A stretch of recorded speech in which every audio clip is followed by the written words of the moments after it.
يا أيها الذين آمنوا اتقوا الله وقولوا قولا سديدا يصلح لكم أعمالكم ويغفر لكم ذنوبكم ومن يطع الله ورسوله فقد فاز فوزا عظيما আল্লাহ রাব্বুল আলামিন বলেন ইয়া আইয়ুহাল্লাযীনা আমানুত্তাকুল্লাহ হে মুমিনেরা তোমরা আমি আল্লাহ তাআলাকে ভয় করো ওয়াকুলু কওলান সাদীদা এবং তোমরা সঠিক কথা বলো কাউলে সাদীদ বলো সঠিক কথা বলো যেই সময় যে কথা বলা প্রয়োজন যাকে যেভাবে বলা প্রয়োজন যাকে যেভাবে বললে আল্লাহর রাস্তা পাবে সেই সঠিক কথাটাই তুমি বলো যদি বলতে পারো আমি আল্লাহ রাব্বুল আলামিন তোমাকে দুইটা পুরস্কার দান করব ইউসলিহ লাকুম আমালাকুম এক নাম্বার আমি আল্লাহ তাআলা তোমার আমলগুলো আমি আল্লাহ তাআলা কুদরতি হাতে সংশোধন করে দেব বলেন সুবহানাল্লাহ وَيَغْفِرْ لَكُمْ ذُنُوبَكُمْ এবং আমি আল্লাহ পাক রব্বুল আলামিন তোমাদের জিন্দেগীর সকল গুনাহ খাতাগুলো maaf করে দিব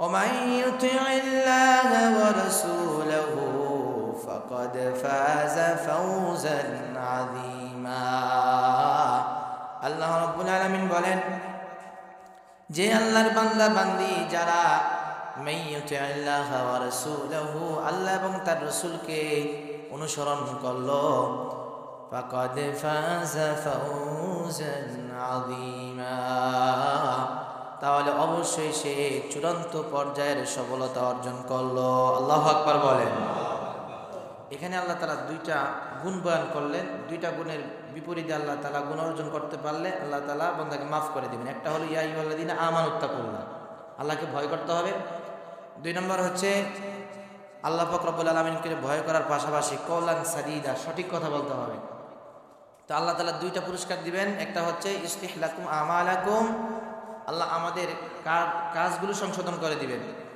দুই নম্বর হচ্ছে আল্লাহ পাক রব্বুল আলামিন আমাদেরকে maaf করে দিবেন এরপর আল্লাহ বলতেছে ও মাইয়ুতিল্লাহ ওয়া রাসূলাহ আল্লাহ এবং তার রাসূলকে যারা অনুসরণ করে এর অর্থ হলো আমি আল্লাহ পাক রব্বুল আলামিন তোমাদেরকে যে দুইটা গুণের কথা বললাম তাকওয়ার গুণ অর্জন করা আর একটি হলো কাউলে সাদীদ সত্য কথা বলা এই দুইটা গুণ অনুসরণ করাই মানে হলো আল্লাহ এবং তার রাসূলের অনুসরণ করা ফাকাদ ফাযা ফাওজান আযীমা আর যারা আল্লাহ এবং তার রাসূলকে অনুসরণ করবে আমি আল্লাহ পাক রব্বুল আলামিন দয়ার নজরে ওই বান্দাকে আমি আল্লাহ তাআলা চূড়ান্ত পর্যায়ের সফলতা দান করব বলেন সুবহানাল্লাহ কোরআনের কথা সফলতা মাপকাঠি দিয়ে দিয়েছেন আল্লাহ তাআলা তো এখানে তাকওয়া নিয়ে তো আমরা মোটামুটি আলোচনা করি শুনি তাকওয়া মানে আল্লাহর ভয় সব জায়গায় আল্লাহকে ভয় করতে হবে কারণ যে ব্যক্তির ভিতরে যত তাকওয়া বেশি থাকবে ওই ব্যক্তি আল্লাহর কাছে তত সম্মানিত তাকওয়ার গুণ যার কাছে কম সে আল্লাহর কাছে সম্মানিত না যার কাছে তাকওয়ার গুণ বেশি সে আল্লাহ তাআলার কাছে সম্মানিত আল্লাহ পাক রব্বুল আলামিন ওই ব্যক্তিকে সম্মানিত বানাবেন আল্লাহর দরবারে যে ব্যক্তি তাকওয়ার গুণ অর্জন করবে আতকাকুম কোরআনের ভিতরে আসছে তোমাদের ভিতরে শ্রেষ্ঠ মানুষ দামি মানুষ আমি আল্লাহর কাছে ওই ব্যক্তি যে আতকাকুম তোমাদের ভিতরে যে বেশি তাকওয়াবান এজন্য আমরা তাকওয়ার গুণ অর্জন করার চেষ্টা করব তাকওয়াবান হওয়ার চেষ্টা করব সাথে সাথে একটি বিষয় যেটা আল্লাহ তাআলা তুলে ধরছেন তাকওয়ার পর আজ আমরা এই জায়গাটায় সবাই বেখবর কওলান সাদীদা সঠিক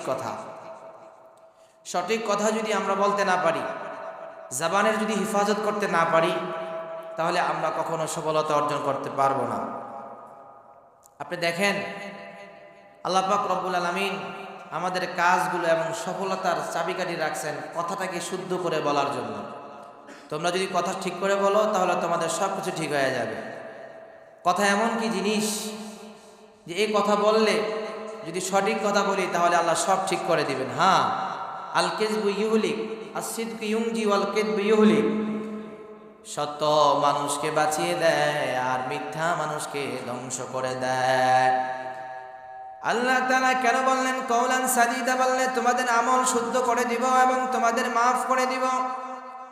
এর কারণ হলো যখন একটা মানুষ শুদ্ধ কথা বলে, সঠিক কথা বলে, এর দ্বারা কোনো মানুষ বিপদে পড়ে না, নিজেও গুনার সম্মুখীন হয় না। একটা সত্য কথা বলেছে, আল্লাহ তাআলা তাকে সর্বদিক থেকে নাজাত দিবেন। আর যখন কোনো মানুষ মিথ্যা বলে, একটা মিথ্যাকে ঢাকার জন্য বান্দা পাশে ডানে বামে কতভাবে কথা বলে, কত মানুষকে দোষারোপ করে, কতজনের ইজ্জত খায়, কতজনের বিরুদ্ধে কথা বলে, কতজনের নামে গীবত করে, করে কি করে না? নিজের একটা মিথ্যাকে প্রতিষ্ঠিত করার জন্য কত কিছু করে। এটা শুধু আমাদের ব্যক্তিগত জীবনে না, ব্যক্তি থেকে শুরু করে আমার পারিবারিক, আমার সামাজিক, রাষ্ট্রীয় পর্যন্ত প্রত্যেকটা মানুষ এই রোগে আক্রান্ত। তাদের ভিতরে কওলে সাদিদ নাই, সঠিক কথা বলতে পারে না। সঠিক কথা না বলার কারণে আজকে আমাদের দ্বারা যত সব পদস্খলন হচ্ছে এবং আমরা ধীরে ধীরে আমাদের ধ্বংসের দিকে যাচ্ছি। যদি সঠিক কথা আমরা বলতে পারতাম, আরে সাধারণত একজন রিক্সাওয়ালাকেও যদি একজন দোকানদার মানুষকে রাস্তাঘাটে চলার সময় যদি জিজ্ঞেস করা হয়, ভাই অমুক জায়গাটা কোথায়, কার সামনে যান, বলেন এটা কি সঠিক কথা হল? সামনে যান। ঢাকা শহরের মানুষ হলে তো কথা নাই, আরে কুমিল্লা গেলাম মাহফিলে, সামনে যান, সামনে যান। একটা লোক নাই যে হুজুর এই আপনি যেটা কথা বললেন, সামনে যাবেন, এরপরে বামে যাবেন, এরপর একটা বাজার আছে, এরপরে আপনি পরিপূর্ণ কেউ বলে না। অথচ হাদিসের মধ্যে আসছে, তোমার কাছে যদি কেউ কোনো প্রশ্ন করে তাকে সঠিক উত্তর দাও, সঠিক উত্তর দাও, সঠিক রাস্তা তাকে দেখায় দাও। এটা সাধারণ মানুষের ভিতরে নেই এবং এটাকে আমরা হালকা মনে করতেছি, অথচ এটা কত দামি জিনিস। তো মানুষের প্রতি ঘৃণা চলে আসছে, আর একটা মানুষের সঠিক কথা বলে না। তা আমাদের ওদিকে কিছু মানুষ আছে, আলহামদুলিল্লাহ, কিছু গরিব মানুষ আছে, হ্যাঁ, একটা মানুষ বিপদে বলে দৌড়ে আসে, কি কিসে সুন্দর করে বলে। আর ঢাকা শহরে তো মনে করেন যে আপনার সামনে সামনে যান, সামনে যান, সামনে যান, বিপদও আছে কিছু। তো ভাই দুই একজনে বিপদে পড়ছে, আপনি শুনছেন, এই জন্য মানুষকে সঠিক উত্তর দেন না, আপনি সব থেকে মারুম হচ্ছেন। কওলে সাদিদ থেকে, মানুষকে সঠিক রাস্তা দেখাবার থেকে আপনি দূরে সরে গেলেন। না, বিপদে পড়েন না মানুষ, বিপদে এমনিই পড়বে। আমার কাজ হচ্ছে সঠিক কথা বলা, ঠিকই ঠিক না? যে অবস্থায় থাকি, যেখানে থাকি, সঠিক কথা বলবো, বাঁকা কথা বলবো না। এটা প্রত্যেকটা মানুষের জন্যই, হ্যাঁ, প্রত্যেকটা মানুষের জন্যই। সবাই আমরা কথার ভিতরে কত প্রতিশ্রুতি দিই, কত কথা বলি, কিন্তু আমরা কথা রাখি? এটার ভিতরে ওয়াদা আসতে পারে, এটার ভিতরে মানুষের সাথে কথা বলা এবং কথা বলে ঠিক রাখা, এগুলো সব চলে আসতে পারে। নির্বাচন যারা করবে তারা অনেক সময় দাঁড়িয়ে দাঁড়িয়ে কত ইশতেহার প্রকাশ করে, এমন করব, অমন করব, এই করব, সেই করব, কালবাট করব, এত কিছু করব। নির্বাচনে বিজয় হইলে ওই কওলে সাদিদার থাকে না, মিথ্যা হয়ে যায়, সব টাকা নিজের পকেটে ঢুকায়। কথা বলেন ঠিক কিনা? চিন্তা ফিকির করে কথা বলে না, সব কিছু করবে, অথচ তার দ্বারা কিছুই হয় না। আছে না এরকম? নেতা খাতার অভাব আছে এরকম অহরহ। এজন্য নিজেদের জীবনে প্রত্যেকটা সেক্টরে কওলে সাদিদ এবং সত্য কথা বলার চেষ্টা করব। আমাদের ভিতরে যারা আলেম আছে, আমরা যারা কথা বলি, আমাদেরও মুখ সামলে কথা বলতে হবে, কারণ এখানে অনেক মানুষ শুনতে থাকে। ওই যে আপনারা দেখছেন এক আল্লাহর বান্দা, এই যে আপনার রফিকুল ইসলাম মাদানী, খুব ভাইরাল বক্তা বাংলাদেশের, ওই যে সবাই ছোট হুজুর বলে আর কি। এই বেচারায় একটা বয়ান শুনলাম, হেদায়েতের নিয়তে বলতেছি, কারণ আর এগুলো বলার দ্বারা আপনাদেরও লাভ আছে, সঠিক জিনিসটা জানতে পারলেন। কারণ ভাইরাল ব্যক্তি যখন কথা বলে সবার কানে কথাগুলো যায়। এ আল্লাহর বান্দা বলতেছে, জিহাদের চাইতে কোনো জিনিসের দাম নাই, জিহাদ সবচেয়ে বড়, নামাজের দামও জিহাদের চাইতে কম। বুঝাইতেছে, সে দলিল দিছে এ আল্লাহর বান্দা যে আপনার খন্দকের যুদ্ধে পয়গম্বর আরবি সাল্লাল্লাহু আলাইহি সাল্লাম, পয়গম্বর আরবি সাল্লাল্লাহু আলাইহি সাল্লাম যুদ্ধের ভয়াবহতা এত বেশি ছিল। কি পরিমাণ যুদ্ধের ভয়াবহতা ছিল! 3 দিন পর্যন্ত সাহাবায়ে কেরামের পেটে কোনো আহার নাই, কোনো খাবার নাই। 3 দিন পর্যন্ত সাহাবায়ে কেরাম ক্ষুধায় বড় কাতর। আল্লাহর পয়গম্বর নিজেও ক্ষুধার কাতর, সাহাবায়ে কেরাম পেটে প্রচন্ড ক্ষুধা। আবার সবেমাত্র একটা যুদ্ধ থেকে তারা আসছে। কাফেররা দেখলো মুসলমানরা কারো হাত কাটা, পা কাটা, মাথায় আঘাত, এখন মুসলমানরা সুস্থ হয় নাই। এই সময় যদি আমরা মুসলমানদের উপরে হামলা করি তাহলে আমরা বিজয় লাভ করব। এই চিন্তা করে একটা যুদ্ধ থেকে আসার পরে আরেকটা যুদ্ধের জন্য কাফেররা প্রস্তুতি গ্রহণ করলো। সালমান ফার্সি বলে, ইয়া রাসূলুল্লাহ, আমরা মুসলমানরা খুবই চিন্তিত, আমরা আহত, আমরা কিভাবে এই লড়াইতে বিজয় লাভ করব। সালমান ফার্সি বৃদ্ধ সাহাবী, আল্লাহর পয়গম্বর বললেন, সালমান রে, পরামর্শ দাও, পরামর্শের ভিতরে আল্লাহ বরকত দিতে পারে। সালমান ফার্সি রাদিয়াল্লাহু আনহু পরামর্শ দিলেন, ইয়া রাসূলুল্লাহ, আমরা একটা কাজ করতে পারি, শত্রু যেদিক থেকে আসতেছে আমরা মাটি খনন করে গর্ত খনন করতে থাকি, এই পরিমাণ খনন করব যেন তাদের ঘোড়াগুলো গর্তের ভিতরে পড়লে আর উঠতে না পারে। জোরে বলেন না আল্লাহু আকবার। পয়গম্বরের কাছে বুদ্ধিটা খুব কাজে লাগছে, পছন্দ করছেন, আদেশ করে দিছে, তোমরা গর্ত খনন করতে থাকো। প্রায় 3 মাইল পর্যন্ত এভাবে আপনার এই খনন করছে। কাফের মুশরিকরা টিকে থাকতে পারে না, মাত্র দূরের থেকে তীর মারামারি হয়েছে। তবে কিছু ঘটনার ভিতরে তরবারিও চলছে, ইতিহাস পাওয়া যায়। কাফেররা 10 জন, মুসলমানরা 6 জন। মুসলমানরা 6 জন শাহাদাত বরণ করেছে, আর কাফেররা 10 জন জাহান্নামে গেছে। আল্লাহ বিজয় দান করছেন। আল্লাহু আকবার বলেন। কত তীব্র এবং ভয়াবহ ছিল। আল্লাহর পয়গম্বর সাহাবায়ে কেরামের অবস্থা দেখে নিজে হাতে কোদাল নিয়ে মাটি কাটার জন্য আসছে। আল্লাহর পয়গম্বরকে বললেন, সাহাবায়ে কেরামরা বলল, ইয়া রাসূলুল্লাহ, আপনার মাটি কাটা লাগবে না, আপনি বসে থাকেন, আমাদের জন্য দোয়া করেন, আমরা কাজ করব।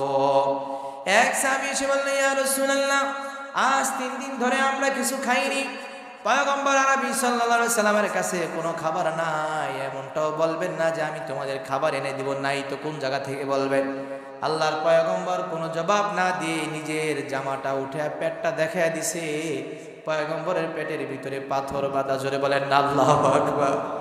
সাহাবায়ে কেরাম বলছে, ইয়া রাসূলুল্লাহ, আমাদের খাবারের প্রয়োজন নাই, আপনি এখানে বসে থাকবেন, আর আমাদের যখন ক্ষুধা লাগবে আপনার নুরানি চেহারার দিকে তাকাবো, আমরা আমাদের চেহারা পরিতৃপ্ত লাভ করবো। আল্লাহু আকবার বলেন। কি বড় মহব্বতের নবী ছিলেন যে চেহারার দিকে তাকাইলে 7 দিনের ক্ষুধা পর্যন্ত নিবারণ হয়ে যেত। আল্লাহু আকবার বলেন। সাহাবায়ে কেরামদেরকে উৎসাহ করলেন আল্লাহর পয়গম্বর। সাহাবায়ে কেরামও খুব আনন্দ করে যে আমার পয়গম্বর নিজেও খান না, নেতাও খায় না, তার কর্মীরাও খায় না, আর আমাদের দলের নেতারা খাইতে খাইতে এক একটা দেশে বিদেশে টাকা জমাইতে জমাইতে আর জায়গা নাই, ব্যাংকও রাখতে জায়গা নেই, শেষ পর্যন্ত ব্যাংকওয়ালারা মামলা করে। কথা বলেন ঠিক কিনা? আমাদের আদর্শওয়ালা নবী নিজেও ক্ষুধা, তার কর্মীরাও ক্ষুধা নিয়ে কাজ করতেছেন। তখনই ইসলাম জিন্দা হবে, তখনই দেশে শান্তি আসবে, তখনই মুসলমানরা শান্তিতে নিরাপদে থাকতে পারবে যখন মুসলিম শাসক আসবে। কথা বলেন ঠিক কিনা? এই দেশে কোনো তন্ত্র মন্ত্রওয়ালাদেরকে আর দেখতে চাই না। আগামীর দেশ টুপিওয়ালা ইসলাম দেওয়ালাদের বাংলাদেশ। রাজি আছেন তো ইনশাআল্লাহ? শুধু ইনশাআল্লাহ পর্যন্ত শেষ। কারণ মনের ভিতরে কামনা আছে, এই কামনাটাকে জাগ্রত করতে হবে, চেষ্টা করতে হবে। আফগানিস্তানের মানুষরা জিহাদ করে রক্ত দিয়েও পর্যন্ত পারতেছে না, আর আল্লাহ আমাদের খালি ময়দান, আমরা কেবল আরেকজনের কাছে যাইতে চাই, আরেকজনের কাছে যেতে চাই, নিজেরা কিছু করতে চাই না। আফসোস লাগে আমাদের জন্য। ওদের মতন মায়ের না খেলে আমরা ঠিক হব না। আমাদের জন্য মনে একটা মায়ের আছে ভবিষ্যতে, হ্যাঁ, একটা মায়ের মনে অপেক্ষা করতেছে আল্লাহর পক্ষ থেকে। ওই মায়ের না আসা পর্যন্ত আমরা ঠিক হব না। আল্লাহ আমাদের হেফাজত করেন, বলেন আমিন। প্রিয় ভাইরা আমার, এখানে 4 ওয়াক্ত নামাজ পয়গম্বর একসাথে পড়েছিলেন।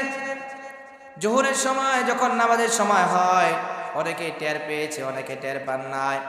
আবার সাহাবায়ে কেরাম এসে বলছেন, ইয়া রাসূলুল্লাহ, নামাজ। আল্লাহর পয়গম্বর বলে সামনে আগাও। বেলাল বলে, ইয়া রাসূলুল্লাহ, জোহরের সময় হয়েছে, নামাজ। আল্লাহর পয়গম্বর বলে সামনে আগাও। আসরের যখন সময় হয়, বেলাল বলে, ইয়া রাসূলুল্লাহ, নামাজ। পয়গম্বর আরবি সাল্লাল্লাহু আলাইহি ওয়াসাল্লাম বলেন, বেলাল সামনে আগায় যাও। মাগরিব যখন আসলো, বলল, বেলাল, এই তো কাফেররা একেবারে কাছেই চলে আসছে, সামনে আগায়া যাও। এরপরে যুদ্ধ হলো, মুসলমানরা আল্লাহর পয়গম্বর যখন ইশারা আসলো সবাইকে নিয়ে নামাজ পড়লেন। অর্থাৎ আল্লাহর পয়গম্বর তো হচ্ছেন শরীয়তের প্রণেতা, তিনি আল্লাহ তাআলা তাকে শরীয়তের প্রণেতা বানাইছেন। আল্লাহ কোনো জিনিস তাকে দিয়া করাইছেন মানে হলো মুমিনদের জন্য একটা মাসালা প্রমাণিত হয়ে গেল। যুদ্ধের ময়দান যদি এত ভয়াবহ হয়, যুদ্ধের ময়দান যদি এত মারাত্মক হয় যে কোনোভাবেই মুসলমানরা টিকে থাকতে পারছে না, এমন সময় তুমি 2-4 রাকাতের জায়গায় 2 রাকাত পড়বা। তুই 2 রাকাত জামাতের সাথে পড়বা। যদি না পারো, জামাতে পড়লেও তোমার নিয়ম আছে, ইমাম সাহেব নামাজে দাঁড়াবেন, তার সাথে একটা দল নামাজে দাঁড়াবে, 1 রাকাত পড়বে, আরেক দল অস্ত্র নিয়ে দাঁড়ায় থাকবে। ইমাম সাহেব যখন 1 রাকাত শেষ করে যখন দ্বিতীয় রাকাতের জন্য দাঁড়ায় থাকবেন, যারা প্রথম রাকাত পড়েছে তারা নিজেরা আরেক রাকাত পড়ে 2 রাকাত পরে সালাম ফিরে চলে যাবে। পরবর্তী যারা নামাজ পড়েন না ইমাম সাহেবের সাথে এসে 1 রাকাত নিজেরা একা একা পড়বেন, দ্বিতীয় রাকাত আবার ইমামের সাথে পড়বেন। এভাবে পরে তারা নামাজ শেষ করবেন। যদি তোমাদের এতটুকু সম্ভব না হয় তাহলে তোমরা একা একা করে নামাজ পড়ে নাও। তাহলে যুদ্ধের ময়দানের জামাতটাও ভিন্ন, জামাতটাও কি বলেন ভিন্ন। যদি জামাতে পড়তে না পারো তাহলে তোমরা একা একা পড়ো, একা একাও যদি পড়তে না পারো এখান থেকে দলিল পাওয়া যায় বান্দা পরে তোমরা নামাজ পড়ে নাও। কেননা ওয়াদাল্লাযীনা কাফারু লাউ তাগফুলুনা আন আসলিহাতিকুম ওয়া আমতিয়াতিকুম ফায়ামিলুনা আলাইকুম মাইলাতান ওয়াহিদা। আল্লাহ তাআলা নিজেই কারণ বলে দিচ্ছেন, কাফেররা চায় যে তোমরা তোমাদের অস্ত্র শস্ত্র থেকে একেবারে গাফেল হয়ে থাকো, আর এমন সময় তোমাদের উপরে হামলা করবে। এই মানে নামাজের সুরত বর্ণনা করার পরে আল্লাহ তাআলা নিজে বলতেছেন কাফেররা চায় যে তোমরা অস্ত্র শস্ত্র থেকে গাফেল থাকো, আর কাফের মুশরিকরা তোমাদের উপরে হামলা করবে। এই জন্য আল্লাহ তাআলা নিজে ইচ্ছা করে, আর আল্লাহর ইশারা ছাড়া পয়গম্বর কোনো কাজ করেন না। সুতরাং নবী যেটা করছেন এটাই শরীয়ত, আমাদের জন্য দলিল হয়ে গেছে। এই জন্য তাই বললে এটা নয় যে এখানে নামাজের চাইতে জিহাদের জামটা বেশি হয়ে গেছে। নামাজের জায়গায় আফজলুল ইবাদতের ভিতরে সর্বশ্রেষ্ঠ, কথা বলেন ঠিক কিনা। আবার যখন প্রেক্ষাপট আসবে জিহাদের, তখন জিহাদ সবচেয়ে বড় দামি, কথা বলেন ঠিক কিনা। তাই বলে কোনোটাকে ছোট বলা যাবে না। রফিকুল ইসলাম মাদানী ভাইকে বলবো আপনার এই কথা থেকে সরে আসেন। সে বলছে খুব শক্ত আকারে বলছে। সুতরাং দিনের স্তম্ভ জিহাদ কিন্তু দিনের স্তম্ভ না। জিহাদ কি না দিনের স্তম্ভ না, কিন্তু দিনের স্তম্ভ হচ্ছে কয়টি বলেন? 5টা। লা ইলাহা ইল্লাল্লাহ ওয়া ইকামিস সালাত, লা ইলাহা ইল্লাল্লাহ বলা, এরপরে নামাজ কায়েম করা, ওয়া ইতাইজ যাকাত, যাকাত দেওয়া, ওয়া সাওমে রমাদান ওয়াল হজ, রমজান মাসে রোজা রাখা এবং টাকা হইলে হজ করা, কথা বলেন ঠিক কিনা। জিহাদের জায়গায় সর্বোচ্চ গুরুত্বপূর্ণ, কিন্তু নামাজের জায়গায় সর্বোচ্চ গুরুত্বপূর্ণ, কথা বলেন ঠিক কিনা। প্রিয় ভাইরা, এগুলো হচ্ছে অসতর্কতামূলক। মানে একেবারে যখন কেউ একদিকে মাইল হয়ে যায়, শুধু জিহাদ চাই, ভাই জিহাদের নমুনা যদি না আসে জিহাদটা কিভাবে করবেন? তবে আমাদের বাংলাদেশের একটা সমস্যা হচ্ছে, বাংলাদেশে আমরা জিহাদ করতে যাই, আল্লাহ নামে সংগ্রাম করতে চাই, আমির খুঁজি, আমির কোনো আমির নাই, জিহাদ করা যাবে না। না, জিহাদের জন্য আমির তো ওই রাষ্ট্রে খুঁজবেন যে রাষ্ট্রে মুসলমান ক্ষমতাবান। এই রাষ্ট্রে তো মুসলমান ক্ষমতাসীন নয়, এই রাষ্ট্রে কোন আমিরের কথা আপনি চলবেন। প্রত্যেকটা বুঝনেওয়ালা মানুষ, প্রত্যেকটা কোরআন হাদিস থেকে অনুধাবন করেনেওয়ালা মানুষ, প্রত্যেকটা আলেম সে সঠিকটা বুঝে কারো পরামর্শ নিয়ে সামনে আগে যেতে হবে, নিজের জায়গায় থেকে জিহাদ শুরু করতে হবে, কথা বলেন ঠিক কিনা। এই জন্য আল্লাহর পয়গম্বর বলেন কু আনফুসাকুম ওয়া আহলিকুম নারা। ওগো পয়গম্বর, আপনি আপনার নিজেকে বাঁচান, নিজের পরিবার পরিজন আহালকে বাঁচান। অর্থাৎ আপনি যে কালিমার দাওয়া দিয়েছেন, এই কালিমার দাওয়া সর্বপ্রথম আপনার নিজের ভিতরে ফিট করেন, আমলে আনেন, এরপরে আপনার পরিবারকে জানান, এরপরে দাওয়াত দেওয়ার জন্য আপনার এই কালিমার আওয়াজ দিগন্তে ছড়িয়ে দেন। জোরে বলেন আল্লাহু আকবার। তেমনটি হয়েছে মাগরিব কি ওয়াদিউ মে বুদিউ ওয়াজা হামারি, থমথা না থা কিসি সে সাইলে রওয়া হামারি। আরবের পাহাড়গুলো পানি দিয়ে, আরব সাগরগুলো পানি দিয়ে, পৃথিবীর দিক দিগন্তে কালিমার আওয়াজ আমার পয়গম্বরের মাধ্যমে আল্লাহ তাআলা ছড়িয়ে দিয়েছেন, কথা বলেন ঠিক কিনা। নিজের থেকে সংগ্রাম করতে হবে, তখন এই দাওয়াত, এই সংগ্রাম সারা পৃথিবী পর্যন্ত ছড়িয়ে যাবে। নিজে ঠিক না হয়ে আরেকজনকে ঠিক করার জন্য চেষ্টা করা, এটা মূর্খতার পরিচয়, কথা বলেন ঠিক কিনা। আমার এই জন্য আল্লাহ তাআলা বলেন উলু কওলান সাদিদা, খুব সাবধান করে কথা বলো তোমরা, কওলে সাদিদ বলো, সঠিক কথা বলো। এই সাদিদ শব্দটা আসছে সাদিদুস সাহমি, তীর নিক্ষেপ করার জন্য, যেন তীরটা সঠিকভাবে নিক্ষেপ করা হয় এবং লক্ষ্যবস্তুকে আঘাত করে। এই জন্য প্রশিক্ষণের জন্য তীরের লক্ষ্যবস্তু দিয়ে মানুষের প্রশিক্ষণ দেয় না, ওটাকে সাদিদুস সাহাম বলে।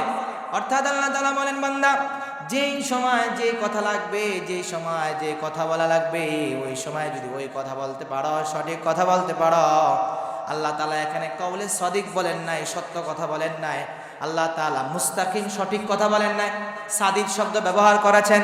বলে সাদিদ হচ্ছে এমন শব্দ, এমন একটা কথা যে কথার ভিতরে সঠিক হতে হবে এবং ঠিক হতে হবে, সঠিক হতে হবে এবং অবস্থার প্রেক্ষিতে হতে হবে, তখন গিয়ে কওলটা কওলে সাদিদ হবে।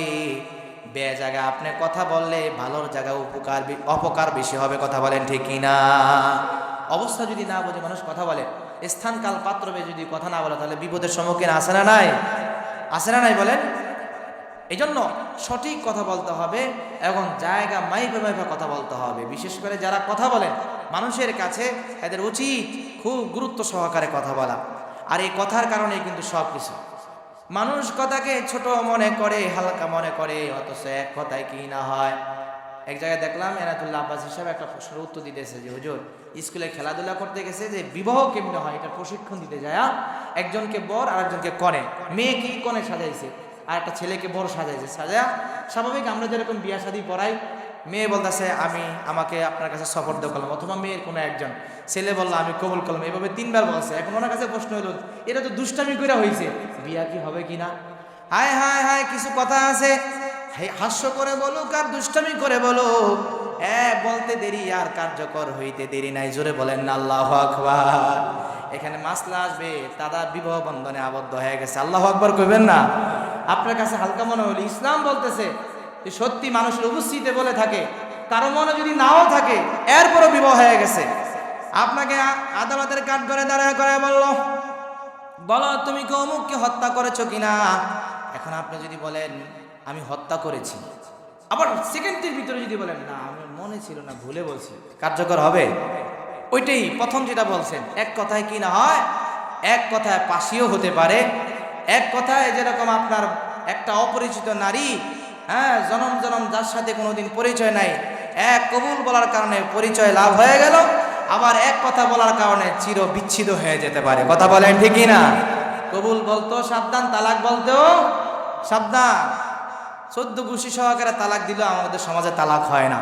অর্থাৎ ইসলাম বলে কেউ যদি বিবি সাহেবকে তরক করার জন্য জ্ঞান থাকুক বা না থাকুক, তার জবান থেকে যদি বের হয় তোকে আমি তালাক দিয়ে দিলাম, তাহলে তালাক হয়ে যাবে। আর তাই এখন এভাবেও কয় না, তোর 14 গোষ্ঠী 3, 14, 100 আরো কতটি যা আছে সব মিলে বলে। তা আমাকে একজন প্রশ্ন করছে, হুজুর আমার স্বামী তো আজকে আমার তালাক দিছে, কিন্তু আমার আব্বার নাম আর মার নামটা লয় নাই, তালাক হইব? আমি কি তালাক হয়ে গেছে? তালাকের সাথে মা বাবার নামের সাথে কোনো কি নাই, সম্পর্ক নাই। আপনার সাথে আর আপনার স্বামীর সাথে সম্পর্ক, সে আপনাকে তালাক দিছে, তালাক হয়ে যাবে। আর সমাজের কিছু কাজী নামের ফাজি আছে, এরা টাকা দিয়া মানুষকে এই সমস্ত বিবাহগুলাকে হালাল করে। নাউজুবিল্লাহ বলবেন না? খুবই খারাপ, খুবই খারাপ এগুলো। এজন্য তালাক দিছেন তো দিছেন, দরকার নাই এটারে আবার আরেকজনের বিয়ে দিয়ে হিলাবাজি করে, আল্লাহ লানত তাদের উপরে যারা এভাবে হিলাবাজি করে বউ আনতে চায়। আল্লাহ তাআলা হেফাজত করেন, বলেন আমিন। প্রিয় ভাইরা আমার, আল্লাহ তাআলার স্পষ্ট কথা, ইয়া আইয়ুহাল্লাযীনা আমানুত্তাকুল্লাহ ওয়া কুলু কাওলান সাদীদা, সত্য কথা বলো, আমি আল্লাহ তাআলা তোমাদের আমলগুলো সুন্দর করে দিব, আমি আল্লাহ তাআলা তোমাদের আমলগুলো সংশোধন করে দিব। ওয়া ইয়াগফির লাকুম যুনুবাকুম, তোমাদের গুনাহগুলো মাফ করে দিব। ওয়া মান ইউতিইল্লাহা ওয়া রাসূলাহু ফাকাদ ফাযা ফাওজান আযীমা। পয়গম্বর আরবি সাল্লাল্লাহু আলাইহি সাল্লাম বলেন, মান দামিনা, যে ব্যক্তি জিম্মাদারি হবে, মা বাইনা লিহিয়াইহি, যে ব্যক্তি তার 2 ঠোঁটের মাঝখানে অর্থাৎ এই মুখের জিম্মাদার হবে এবং লজ্জাস্থানের জিম্মাদার হবে, আজমান লাহুল জান্নাহ, আমি পয়গম্বর তাকে জান্নাতে নেওয়ার জিম্মাদার হয়ে গেলাম। জোরে বলেন আল্লাহু আকবার। এই 2টার কেউ যদি জিম্মাদার হয়ে যায়, অর্থাৎ জবানকে কন্ট্রোল করবে এবং সে তার লজ্জাস্থানকে হেফাজত করবে, আমি আল্লাহ পাক রব্বুল আলামিন তার জান্নাতের জিম্মাদার হয়ে গেলাম। আল্লাহু আকবার বলেন। কত মারাত্মক একটা কথা আল্লাহর পয়গম্বর বলছেন। 2টা আমল যদি করতে পারি, হয়তো কোনো কথা বলবো না, গাল চালাবো না, মুখ চালাবো না, কিন্তু না কাজ নাই, কি করবো আর, 2জনের পাইছি, দুনিয়ার গীবত শেখায় সব শুরু করছি, কোনো লাভ নেই ভাই।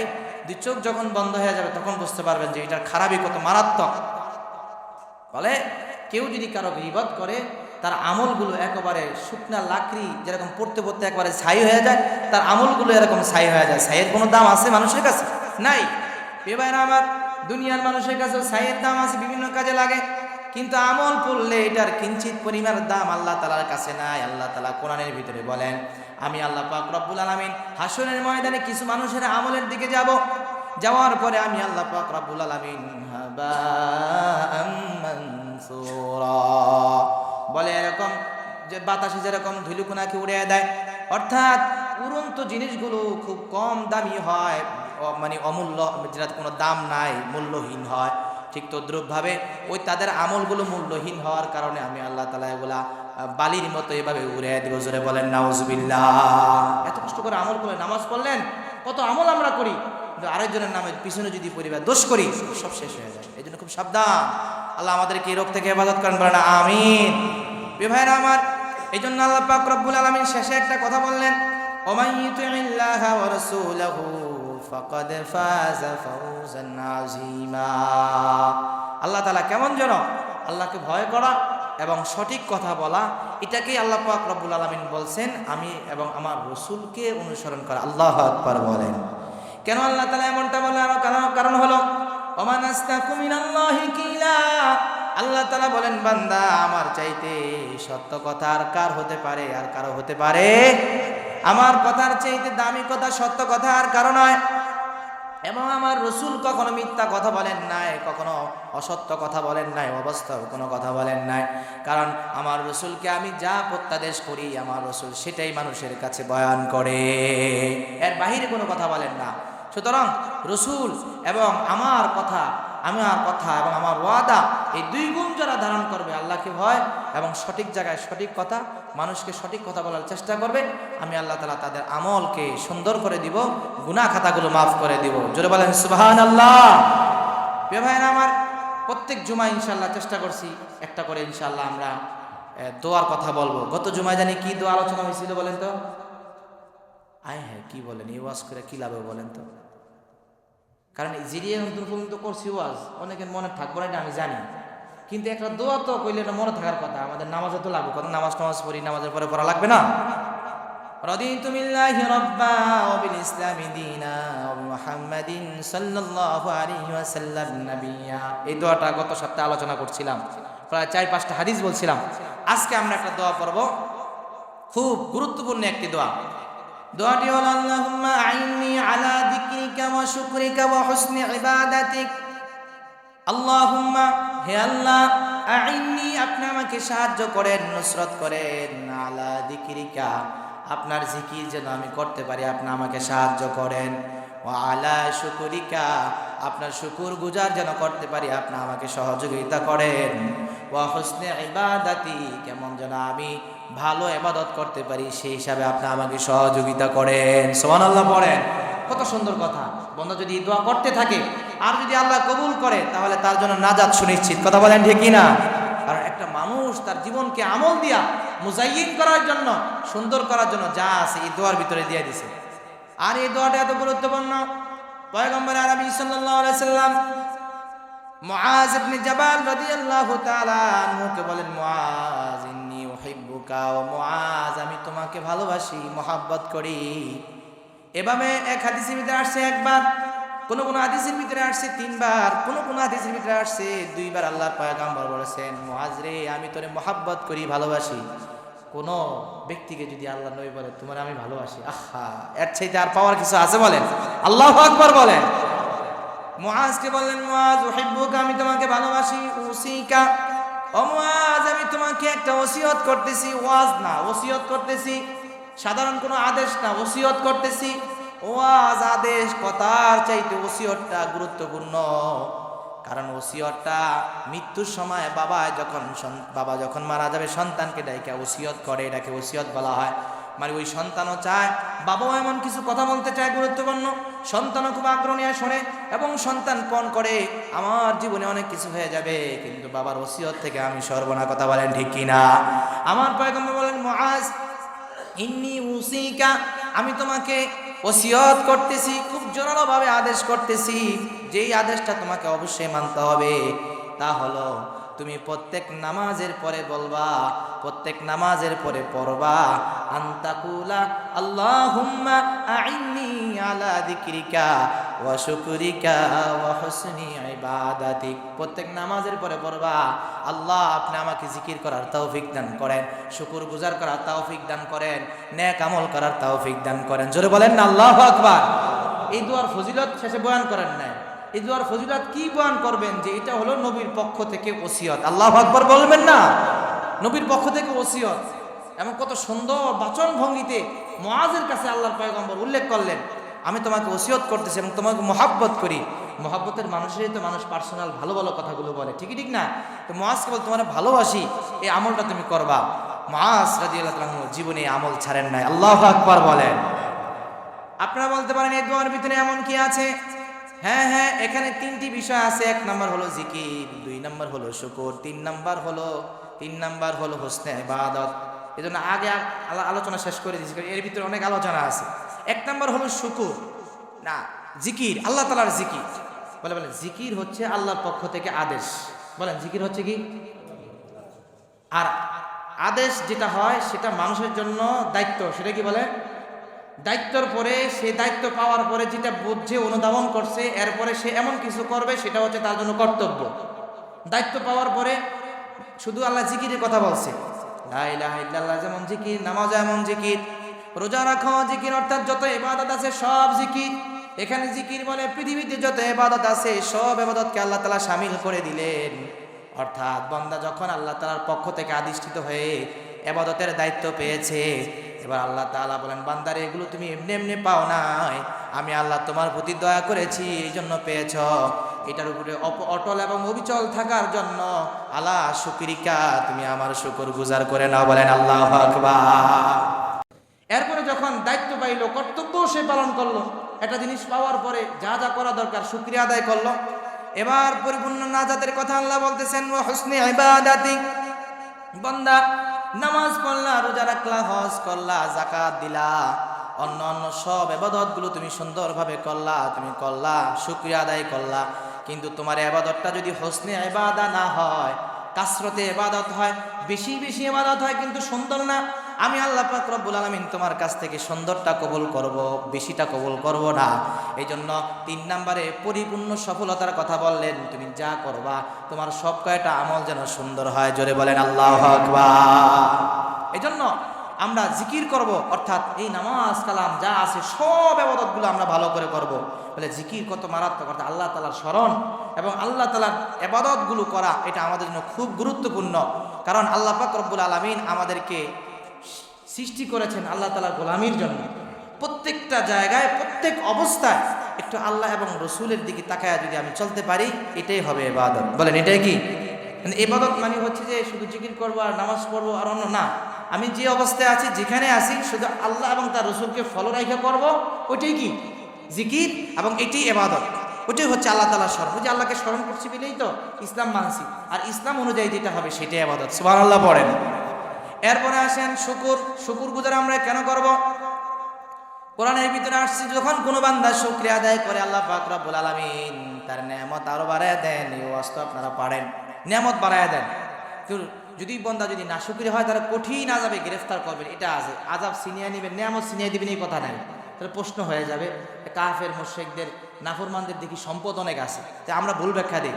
যারা নেয়ামতের শুকরিয়া আদায় করে তাদের নেয়ামত বাড়ায় দেন, আর যারা নেয়ামতের শুকরিয়া আদায় না করে তাদের নেয়ামত আল্লাহ ছিনিয়ে নেন। এটার কোরআনের ভিতরে নাই। আল্লাহ তাআলা বলেন কঠিন আযাবে তাদেরকে গ্রেফতার করবে, এটা বলা আছে।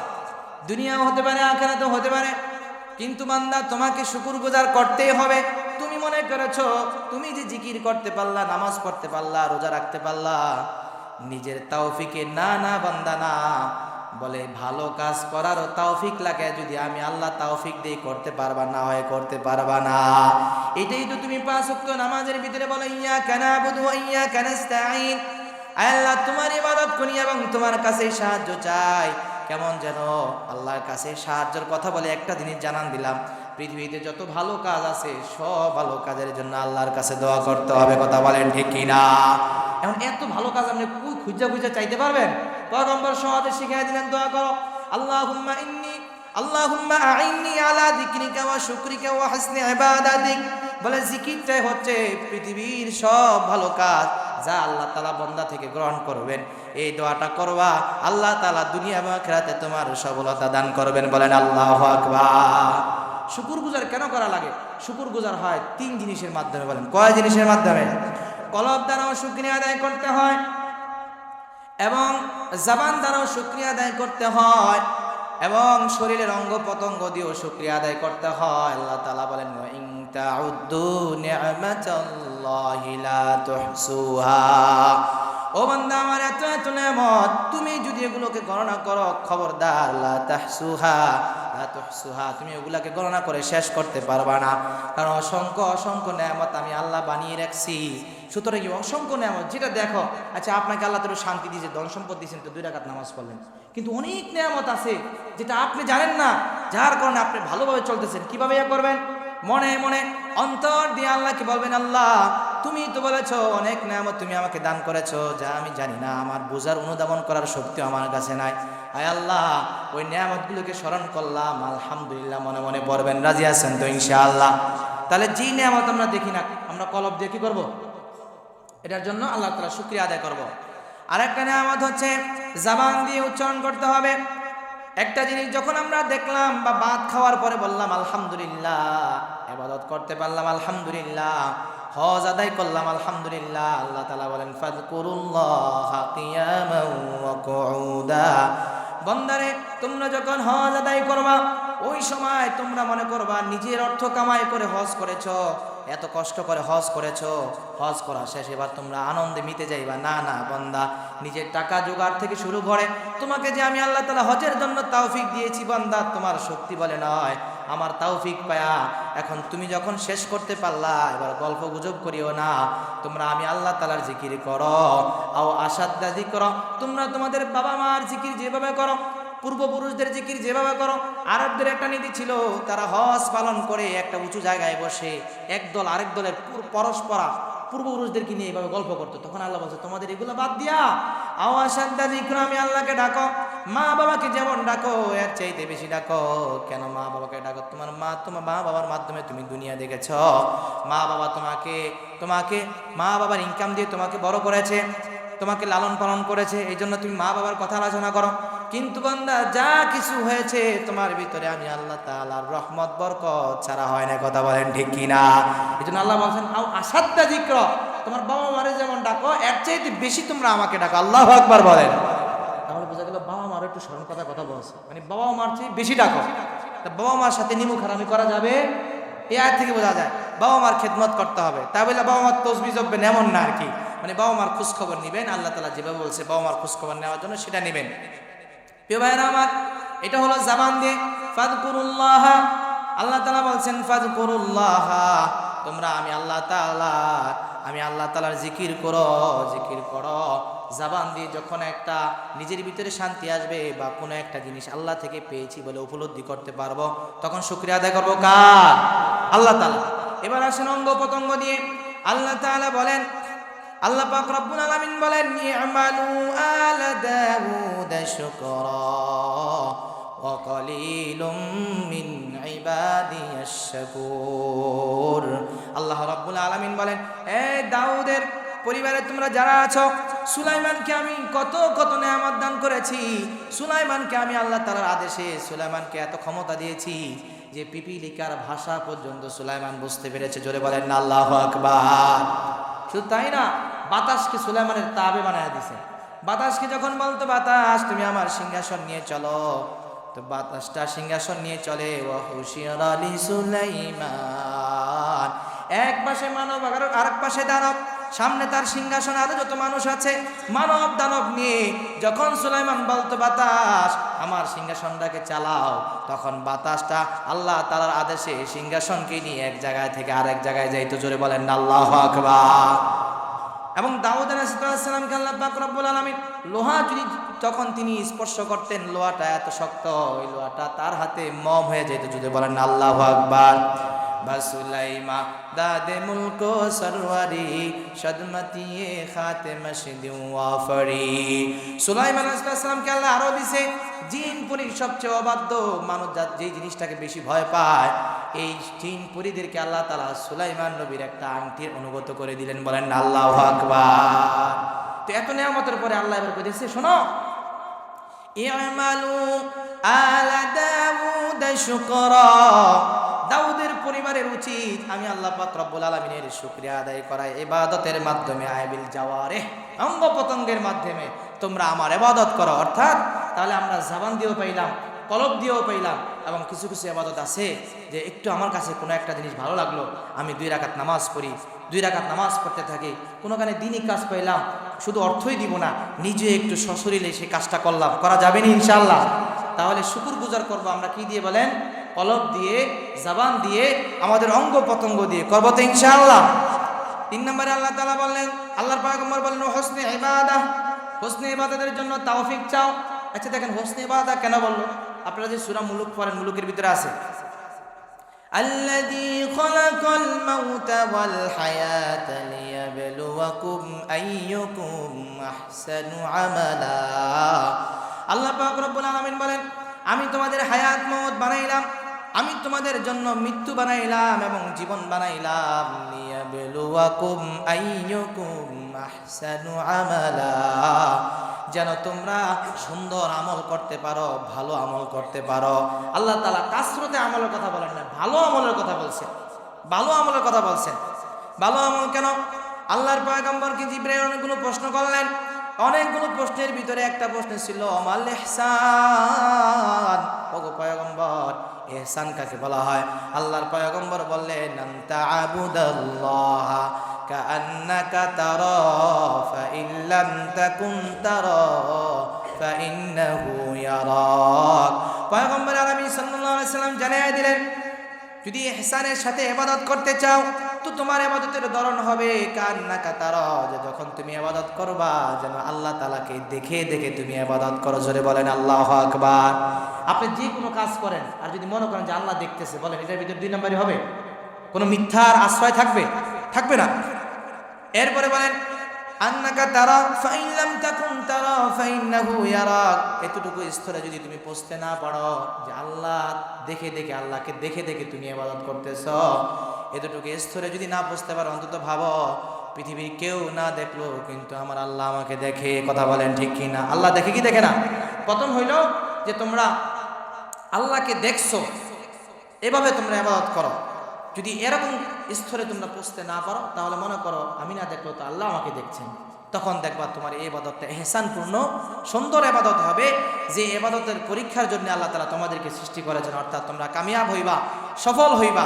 এজন্য আমরা যত ইবাদত করব, এই ইবাদতের ভিতরে চেষ্টা করব ইনশাআল্লাহ হুসনে ইবাদত। ইবাদত অল্প করব, তবে ইবাদতটা যেন সব দিক থেকে সুন্দর হয়। তো ইবাদত সুন্দর হওয়ার জন্য আরেকটা মাধ্যম হচ্ছে ইখলাস। ইবাদতের ভিতরে আমরা ইখলাসের সাথে করব। এরাদা হচ্ছে নিয়ত, আর হচ্ছে আপনার ইখলাস, দুটোর ভিতরে পার্থক্য আছে। আপনার নিয়তের ভিতরে মাঝে মধ্যে ইখলাস থাকে না, নিয়তটা অন্যের জন্য হতে পারে, কিন্তু ইখলাস একমাত্র কার জন্য হবে? আল্লাহর জন্য হবে। মানুষ গড়ের জন্য তো কত কিছু উৎসর্গ করে, কি করে না? সে নিয়ত করছে, অন্যের জন্য করছে, তাহলে নিয়তের ভিতরে আপনার ইখলাস নাই। তবে ইখলাস করতে হলে অবশ্যই তাকে নিয়ত এবং ইখলাস দুটোটা লাগবে, তখন ওই ইবাদতটা হোসন হবে, সুন্দর হবে। আল্লাহ তাআলা ওইটার উপরে বান্দাকে জাযা দিবেন, প্রতিদান দিবেন। আল্লাহ আমাদের তৌফিক দান করেন, বলেন আমিন। আরেকটা কথা বলি, আমাদের এখন সোশ্যাল মিডিয়াতে একটা জিনিস ভাইরাল হয়ে গেছে, সেটা চলতেছে কি যে আল্লামা মামুনুল হক সাহেবকে একজন আলেম চর দিয়েছে স্টেজে, আর মামুনুল হক সাহেব হাসতেছে। আরে বোকা, তুমি মামুনুল হক সাহেবকে চর দিছে, তুমি সমালোচনা করতেছো, যে দিয়েছে তাকে নিয়ে বাজে কথা বলতেছে। মামুনুল হক সাহেবের চেহারার দিকে তাকান নাই আপনারা? যে মামুনুল হক সাহেব চরটা খেয়ে হাসতেছেন, খুশি কত? তাহলে এই চরটা সাধারণ মানুষের না। কথা বলেন ঠিক না? যেই চরে মামুনুল হক সাহেব আরো ধন্য। সুতরাং এরম চর খাওয়ার জন্য, আল্লাহর ওলিদের চর খাওয়ার জন্য আলেমরা সবসময় মুখ পেতে দেয়। আল্লাহু আকবার বলেন। আমাদের একজন হাটাজারির বাবা হুজুর ছিল, এই বাবা হুজুরের চর লাগছে আমার এই গালে। আমি তো কি খুশি যে আরেকটা যদি দিত রে জোরে। উনি নাহু শরফের একটা কাগজ লেখা আনছেন, তো উনি বলছেন তোমরা যারা যারা ফটোকপি করে নিতে চাও তো তোমরা নাও, কিন্তু আমি হুজুরের কথাগুলোকে খুব মনোযোগ সহকারে শুনছি, আমি এগুলো লিখতেছি, সবাই খেয়াল করি নেই। পরে শুনলাম যে হুজুর এই অফার দিছে, এই অফার কি আর সারণ যায়? হুজুর চইলা যাইতেছে, আমার সঙ্গে হুজুর দিতেন, আমার দিছে লাগায় একটা। আগে বললাম কেন বললি না, খাওয়ারটা দিয়ে তারপরে দিছে। আল্লাহু আকবার বলেন। এই আলেমদের থাবর যারা খাইছে, বরকতওয়ালা থাবর, এর মধ্যে আল্লাহ তাআলা হেদায়েত রাখছে। বলে হুজুর মুখস্থ বললে হবে না, দলিল দেন। হাদিসের ভিতরে দলিল আছে, হাদিসের কিতাবের ভিতরে এভাবে বাপ কায়েম করা হয়েছে। আল্লাহর পয়গম্বর শিশুদের কাছে কিভাবে ইসলামকে উপস্থাপন করেছেন, বাপ অধ্যায় কায়েম করেছেন। তার ভিতরে একটা ঘটনা লেখছেন ইবনে ওমর রাদিয়াল্লাহু তাআলা আনহু, যে আল্লাহর পয়গম্বর কয়েকজন সাহাবায়ে কেরামদেরকে নিয়ে রাস্তা দিয়ে হাঁটতেছেন। এমন সময় আল্লাহর পয়গম্বর দেখলেন কতগুলো যুবক এবং ছোট ছোট ছেলেরা এভাবে খেলাধুলা করতেছে। এমন সময় একটা ছেলে, যাকে ইবনে সাইয়াদ বলা হয়, আপনারা জানেন যে তাকে দাজ্জাল বলে ধারণা করা হইতো নবীর যুগে, ইবনে সাইয়াদ। এই ব্যক্তিকে আল্লাহর পয়গম্বর দেখলেন, আল্লাহর পয়গম্বর তার কাছে চলে গেলেন, কিন্তু সে অনুধাবন করতে পারলো না কে আসলো। আল্লাহর নবীর দিকে না তাকানোর কারণে আল্লাহর পয়গম্বর ফাজরাবান নবী সাল্লাল্লাহু আলাইহি সাল্লাম আলা যাহরিহি বিয়াদাই, আল্লাহর পয়গম্বর তার পিঠের উপরে একটা থাবর দিলেন। থাবর দেওয়ার পরে সে ঘুরে দাঁড়ালো, হতভম্ব হয়ে গেল, আই রাসূলুল্লাহ সাল্লাল্লাহু আলাইহি ওয়াসাল্লাম আসছে। তা আল্লাহর নবী তাকে অনেক প্রশ্ন করলেন, তাহলে থাবর দেওয়ার ইতিহাস নবী থেকে আছে না নাই? অনেকে বলে এটা আবার কিসের সুন্নাত? হ্যাঁ, মাঝে মধ্যে অবস্থার প্রেক্ষিতে কিছু থাবর, ভালোবাসার কিছু আদরের থাবর লাগায় দেওয়া, এটাও হেদায়েতের কারণ। কথা বলেন ঠিক কিনা? মামুনুল হক সাহেব তো থাবর খেয়ে খুশি, আর আমরা কিছু ইউটিউবে গরম করার জন্য কিছু মানুষ আছে ফাজিল মার্কা বক্তা, এরা উল্টা পাল্টা কথা বলে। কত বড় আলেম, বাংলাদেশের ভিতরে এখন সবচেয়ে বড় আলেম হচ্ছেন আপনার মাহমুদুল হাসান যাত্রাবাড়ি সাহেব। যাত্রাবাড়ি সাহেব ওনার সুন্নতের আমলের বাহিরে, হ্যাঁ, এই যে আমি যদি টুপি ভরে যাই, তুই আমার ডক্টর স্কিল্লা বাইরে আগে টুপি আগে চেঞ্জ কর, 5 কিলো টুপিরে বাদানো দেবে, এটা মাথার সাথে বেশি লাগা থাকে, এটা সুন্নত বিষয়। আল্লাহু আকবার বলেন না? উল্টা পুল্টা জামা, এই যে বাবের জামা, এইটা এত ঢুকাই যাবে না কোনোভাবেই। কথা কি বুঝতে পারছেন? সাদা জামা ঢুকতে হবে, এরকম আমল ওনাদের কাছে গেলে পাওয়া যায়। আল্লাহু আকবার বলবেন না? এই যুগে এমন মানুষ আসলেন। তো উনি কি ঘটনাটা দেখছেন, যে ক্যামেরা চলতেছে আমাদের বাংলাদেশে এখন দুই ধরনের আলেম। আল্লাহর ওলি যারা, তারা মনে করেন ভিডিও করাকে পছন্দ করেন না। উনি বলল, এই মামু, তুমি থাকতে এখানে এত ক্যামেরা কেন? দাঁড়া বলতেছে, এত ক্যামেরা কেন? উনি আর কি বলো, জবাব দিতে পারে নাই। ওই ক্যামেরা লাগার কি জবাব ইয়া করন যায়, দিছে একটা লাগায়। বুঝতে হবে যে থাবরটা দিয়েছেন কে, এটা নিয়ে সমালোচনা করার কিছু না। আর আপনারা হয়তো জানেন না, পুরা গরম হয়ে গেছে সবকিছু, হুজুরের বিরুদ্ধে এমন লাগা লাগছে।